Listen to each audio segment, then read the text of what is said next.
श्री स्वामी समर्थ स्वामी कृपा ज्योतिष मध्ये मी भास्कराचार्य मंजुषा जोशी आपलं हार्दिक स्वागत करते। आज आपण जाणून घेणार आहोत गुरुदेव महापरिवर्तन करणार आहेत आणि वृषभ रास तुमची आहे, तर तुमच्यासाठी गुरुदेव कोणकोणती संधी घेऊन येणार आहेत। तुमच्या जीवनामध्ये जे नैराश्य आलेलं आहे, किरकोळ प्रमाणात आळस नैराश्य या गोष्टींमुळे तुम्ही त्रस्त झालेला आहात, तर नक्कीच आता हे महापरिवर्तन गुरुदेवांचं तुमच्यासाठी एक वरदान ठरणार आहे आणि ते कसं हे समजून घेऊयात। सर्वप्रथम आपल्या सर्वांना विनंतीपूर्वक सांगू इच्छिते की आजचा हा व्हिडिओ अतिशय खास आहे, तर तो तुम्ही सुरुवातीपासून शेवटपर्यंत श्रवण करावा, पाहावा आणि व्हिडिओ जर आवडला तर नक्कीच व्हिडिओला लाईक करा आणि जास्तीत जास्त मित्रमंडळी नातेवाईकांपर्यंत हा व्हिडिओ पोहोचवण्यास अजिबात विसरू नका। म्हणजे 1 मे 2024 रोजी जे गुरुदेवांचं परिवर्तन होणार आहे, वृषभ राशीतनं गुरुदेव गोचर करणार आहेत। तुमच्या राशीच्या प्रथम स्थानातनं गुरुदेवांचं गोचर होणार आहे। आतापर्यंत म्हणजेच 1 मे पर्यंत गुरुदेव तुमच्या व्ययस्थानातनं मेष राशीतनं गोचर करत होते। मेष राशीतलं गुरुदेवांचं गोचर तुम्हाला खर्च करण्यास प्रवृत्त करत होतं किंवा विनाकारण एखादे मोठे खर्च तुम्हाला अनुभवायला आले असतील आणि त्यामुळे तुम्हाला नक्कीच मानसिक स्वास्थ्य बिघडणं किंवा मानसिक त्रास होणं या काही गोष्टीतनं तुम्हाला जावं लागलं। आता गुरुदेव परिवर्तित होतील 1 मे 2024 रोजी दुपारी 12:56 आणि या मुहूर्तावरती गुरुदेवांचं परिवर्तन तुमच्या लग्नस्थानातनं होण्यास सुरुवात होईल। लग्नस्थान प्रथम स्थान म्हणून ओळखलं जाणारं पहिलं घर, या स्थानामधनं आपण पाहतो व्यक्तिमत्वाबद्दलची माहिती आणि त्याचबरोबर तुम्ही तुमच्या जीवनामध्ये कोणकोणत्या गोष्टींमध्ये आत्मविश्वासाने सामोरे जाऊ शकाल ही संपूर्ण माहिती आपण या प्रथम स्थानावरनं घेत असतो। आणि या स्थानात जेव्हा गुरुदेव येतात तेव्हा तुम्हाला प्रभावशाली बनवतात, तुमचा आत्मविश्वास जागृत करतात, मनामध्ये आलेली आळस नैराश्य मरगळ जी आहे ती नष्ट करतात आणि उत्साह आनंद हा तुम्हाला ओतप्रोत तुमच्या शरीरामध्ये प्राप्त करून देतात।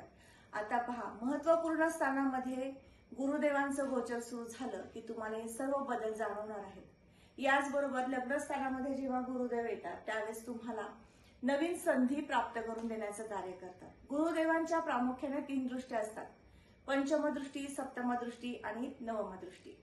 पंचम दृष्टी गुरुदेव हे पंचम स्थानावरती देतील। 5व्या घरावरून आपण आपलं शिक्षण, संतती, प्रेम, प्रणय पाहतो। तुमच्या वैयक्तिक जीवनामध्ये तुमचा स्वभाव हट्टी आहे, हौशी आहे, तुम्हाला प्रत्येक कार्यामधनं महत्वपूर्ण कार्य सातत्याने करण्याची सवय आहे आणि काही कार्यामध्ये तुम्हाला सांगावं लागतं किंवा एखाद्या व्यक्तीने किंवा तुमच्या जवळच्या एखाद्या व्यक्तीने सांगावं लागतं की तू हे कर, तुला होईल, अशा पद्धतीने तुमचा अभ्यास असतो किंवा इतर काही गोष्टींमध्ये तुम्हाला थोडंसं पुश करावं लागतं, सांगावं लागतं आणि मग तुम्ही ते कार्य करता। असे बऱ्याच व्यक्तींना असं जीवनामध्ये घडतं। वृषभ राशीच्या जातकांना ज्यावेळेस गुरुदेव परिवर्तित होऊन पंचम दृष्टी पंचम स्थानावर देतील तेव्हा तुम्हाला विशेष शिक्षणाची संधी प्राप्त करून देतील। एखादं शिक्षण अर्धवट राहिलेलं असेल तर पुन्हा तुम्ही सातत्य ठेवून ते शिक्षण पूर्ण करू शकाल। हा संपूर्ण वर्षभराचा कालावधी तुमच्यासाठी एक संधीचा काळ आहे। त्या शिक्षणामधनं मिळणारं यश तुम्हाला नक्कीच लाभाकडे घेऊन जाईल। अर्थात हा गुरुदेवांचा परिवर्तित होणारा काळ जरी 1 वर्षाचा असला तरी सुद्धा तुम्हाला जीवनामध्ये महत्वपूर्ण बदल आणि महत्वपूर्ण अनुभव देऊन जाणार ठरणार आहे। याचबरोबर तुम्हाला कला क्षेत्रामध्ये गायन, वादन किंवा वक्तृत्व क्षेत्रामध्ये कार्य करायचं आहे किंवा तुम्ही कार्यरत असाल तर तुमच्यासाठी सुद्धा हे गुरुदेवांचं परिवर्तन अतिशय विशेष आहे। कारण गुरुदेव हे शुक्राच्या वृषभ राशीतनं गोचर करतील। शुक्रदेवांवरनं आपण वाणी आणि त्याचबरोबर आपल्याला आध्यात्मिक कार्य, याचबरोबर गायन, वादन, नृत्य, कला क्षेत्र हे सर्व पाहिलं जातं। मग तुम्ही जर त्या क्षेत्रात कार्य करत असाल तर तुम्हाला नक्कीच संधी देण्यासाठी गुरुदेवांची कृपा होईल। अर्थात या संदर्भातलं शिक्षण अर्जित करायचं असेल तर त्यासाठी सुद्धा उत्तम कालावधी आहे किंवा या क्षेत्रामध्ये करिअर करायचं असेल तर त्यासाठी सुद्धा उत्तम कालावधी आहे। तुम्ही जर शिक्षक वृंद असाल तर नक्कीच तुम्हाला हा संपूर्ण वर्षभराचा कालावधी आनंददायी राहणार आहे। तुम्ही जे कार्य करताय, तुम्ही जे शिक्षण देण्याचं कार्य करताय तर नक्कीच तुम्हाला अतिशय आनंद, उत्साह आणि एकाग्रतेने तुम्हाला ते शिक्षण इतरांना देण्यासाठीचा प्रयत्न तुमचा राहणार आहे। मानसिक थोडीशी चिडचिड तुम्हाला गेल्या वर्षभरात जाणवली असेल, कारण व्ययस्थानातले गुरुदेव थोडेसे चिडचिड सुद्धा निर्माण करून देतात स्वभावामध्ये, तर तो पण बदल आता जाणवेल। तुम्हाला स्वतःला आनंददायी आणि शांत वाटणं किंवा एखाद्या गोष्टीमध्ये मन रमणं असे शुभ संकेत देतील। पंचम दृष्टी पंचम स्थानावर आहे। विशेष म्हणजे तुम्हाला तुमच्या संततीकडनं सुद्धा एखादी आनंददायी वार्ताही मिळू शकते। त्यांच्याकडनं तुम्हाला एखादा महत्वपूर्ण डिसिजन तुमच्यापर्यंत पोहोचवण्यासाठी त्यांचा प्रयत्न राहू शकेल। त्यांच्या विवाहासाठी किंवा करिअरसाठी तुम्ही टेन्शनमध्ये असाल तर नक्कीच आता तुम्हाला रिलीफ वाटेल, तुम्हाला त्या संकटातनं बाहेर पडल्यासारखं वाटेल. म्हणजे हा एक अनुभव आहे, अतिशय सुंदर अनुभव तुम्हाला प्राप्त करून घ्यायचा आहे गुरुदेवांच्या कृपेने. याबरोबर गुरुदेवांची पंचमदृष्टी पंचमस्थानावर आल्यानंतर तुम्हाला प्रेम प्रणयासंदर्भामध्ये सुद्धा ज्या काही अडचणी असतील, एकमेकांना समजून घेताना काही कमी तुम्ही पडत असाल किंवा समोरील तुमची प्रियकर किंवा प्रियसी असू देत यांच्याकडनं काही मतभिन्नता निर्माण होणारे प्रसंग वारंवार तुम्हाला सामोरे जावं लागत असेल, तर आता मात्र काळजी नाही, कारण तुमच्या दोघांमध्ये प्रेम वृद्धिंगत होणार आहे. ते कसं? तर गुरुदेवांच्या कृपेने. कारण गुरुदेव हे लग्न स्थानात आहेत आणि शुक्रदेवांच्या राशीमध्ये आहेत. शुक्रदेवांच्या राशीतील गुरुदेव तुम्हाला प्रेम संबंधामध्ये, नात्यामध्ये एक ओलावा, प्रेम निर्माण करून देण्यासाठी आणि एकमेकांना समजून घेण्यासाठी शुभ प्रमाणात फळे प्राप्त करून देते.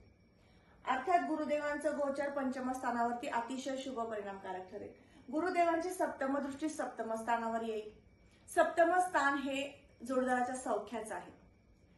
जे दाम्पत्य जीवन उपभोगतात ना, त्या लोकांसाठी अतिशय शुभ कालावधी आहे. तुमच्या दोघांमध्ये काही मतभिन्नता होती, मतभेद होते, एखाद्या विषयांवरनं जास्त सातत्याने वाद होत होते, आता ते संपुष्टात येतील किंवा त्यातनं तुम्हाला एक योग्य मार्ग सापडेल की हा विषय कुठे थांबला पाहिजे. एकमेकांना समजून घेताना नातं आपल्या दोघांमधलं वृद्धिंगत कसं होईल याकडे तुमच्या दोघांचंही लक्ष लागू शकतं. कारण सप्तम दृष्टी सप्तम स्थानावर जेव्हा येते गुरुदेवांची, त्यावेळेस तुमच्या जोडदाराला सुद्धा आनंद प्राप्त करून देणारी एखादी शुभ घटना त्यांच्या जीवनात सुद्धा घडते आणि नक्कीच ते काही वाददायी प्रसंग किंवा जे विस्मय व्हायला हवेत असे काही प्रसंग त्यांच्या मनात जे सातत्याने येत होते आणि त्यामुळे वादाकडे तो विषय जास्त जात होता, आता ते विषय सुद्धा त्यांच्या मनातून निघून जाण्यासाठी किंवा ते विषय बाहेर पडण्यासाठी, काढून टाकण्यासाठी त्यांना मदत करतील गुरुदेव. स्थानावरती जेव्हा गुरुदेवांची दृष्टी येईल त्यावेळेस तुम्हाला तुमच्या विवाहाचं कार्य सिद्धीस गेलेलं दिसणार आहे.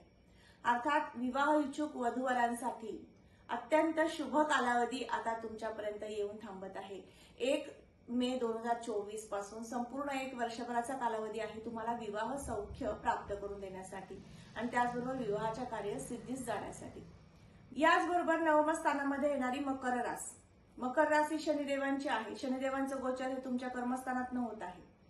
संपूर्ण वर्षभराच्या कालावधीमध्ये शनी महाराजांचं गोचर त्या स्थानामधनं होणार आहे, कर्मातनच होणार आहे. गुरुदेवांची कृपा विशेष तुम्हाला कशी लाभणार आहे ते समजून घेऊयात. कारण गुरुदेव जेव्हा नवम दृष्टी नवम स्थानावर देतील तेव्हा तुम्हाला नोकरीच्या संधी उपलब्ध करून देतील, नोकरीमध्ये सुयश प्राप्त करून देतील, प्रमोशन होणं किंवा परमनंट होणं याचे चान्सेस वाढतील. म्हणजे हा संपूर्ण काळ तुमच्यासाठी लाभदायक करून देतील. त्याचबरोबर नवीन उद्योग व्यवसाय सुरू करण्यासाठी सुद्धा प्रवृत्त करतील. व्यवसाय जर तुमचे सिव्हिल कन्स्ट्रक्शन संदर्भातील असतील तर ते व्यवसाय सुद्धा वृद्धिंगत करून देतील. कारण या ठिकाणी असणारी मकर रास शनिदेवांची रास, त्यामुळे तुम्हाला नक्कीच व्यवसायामध्ये, कन्स्ट्रक्शन संदर्भातील व्यवसायांमध्ये, सिव्हिल संदर्भातील तुमचं शिक्षण झालेलं आहे आणि नोकरीच्या संधी राहतात त्या संदर्भातील नोकरी तुम्हाला लगेचच प्राप्त करून देण्यासाठी गुरुदेवांची विशेष कृपा. गुरुदेव तुमच्या पंचम, सप्तम आणि नवम स्थानावरती दृष्टी टाकतात, त्यामुळे विशेष फळ कुठलं प्राप्त होणार आहे हे समजून घेतलं. परंतु गुरुदेव जेव्हा लग्नी येतात त्यावेळेस स्वतःचा अहमपणा सुद्धा जागृत करून देतात. हे अगदी सत्य आहे की तुमच्यामध्ये आत्मविश्वास मोठ्या प्रमाणात प्राप्त होईल, पण थोडासा इगो सुद्धा डोकावू शकतो. प्रत्येक गोष्टीमधनं तो जाणवू शकतो की मी करतो, माझ्याकडनं होत आहे किंवा मीच करतो आहे असं काहीसं मीचा स्वर जास्त तुमच्या व्यावहारिक शब्दातनं जास्त जाणवू शकेल आणि यामधनं थोडेसे तुमचे आप्तेष्ट असतील, नातेवाईक किंवा इतर मित्रमंडळी यांच्यामधनं ज्यावेळेस तो मीचा स्वर जास्त लागत गेला की आपलं नातं दुरावतं असं म्हटलं जातं.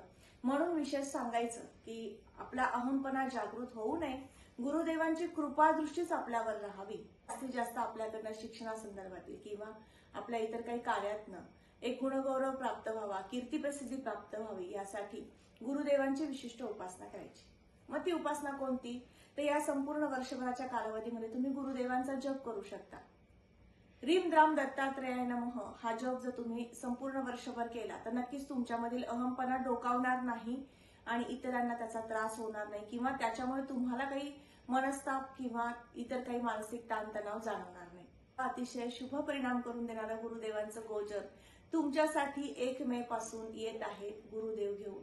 तर नक्कीच हे गोचर तुम्हाला लाभदायी हो, आनंददायी हो, यशदायी हो अशी मी स्वामींच्या चरणी प्रार्थना करते. त्याचबरोबर तुम्हाला तुमच्या दैनंदिन जीवनशैली व्यतीत करताना नक्कीच आता गुरुदेवांच्या परिवर्तनामुळे मोठे बदल जाणवणार आहेत. मला नक्की कमेंट करून सांगितले तर मला खूप आवडेल. नक्की मला कमेंट करून सांगू शकाल. पण गुरुदेवांचं महापरिवर्तन होणार आहे वृषभ राशीतनं याची संपूर्ण माहिती घेतली. तर आजचा हा महत्त्वपूर्ण व्हिडिओ तुम्हाला कसा वाटला नक्की कमेंट करून सांगा. तुम्ही आपल्या चॅनलवर नवीन असाल तर नक्की चॅनलला सबस्क्राईब करा, बेल आयकॉनला क्लिक करा आणि जास्तीत जास्त मित्रमंडळींपर्यंत हा व्हिडिओ पोहोचवण्यास अजिबात विसरू नका. याचबरोबर तुम्हाला तुमच्या दैनंदिन जीवनशैली व्यतीत करताना काही अडचणी आहेत, समस्या आहेत ज्यातनं तुम्ही जात आहात, नक्कीच मार्गदर्शनाची आवश्यकता वाटते, मला संपर्क करू शकता. माझा संपर्क क्रमांक मी या व्हिडिओच्या डिस्क्रिप्शन बॉक्समध्ये तसंच स्क्रीनवर सुद्धा शेअर करत आहे. पुन्हा भेटणारच आहोत अशाच महत्त्वपूर्ण माहितीसोबत. तोपर्यंत आपली रजा घेते. श्री स्वामी समर्थ. जय जय स्वामी समर्थ. रामकृष्ण हरी.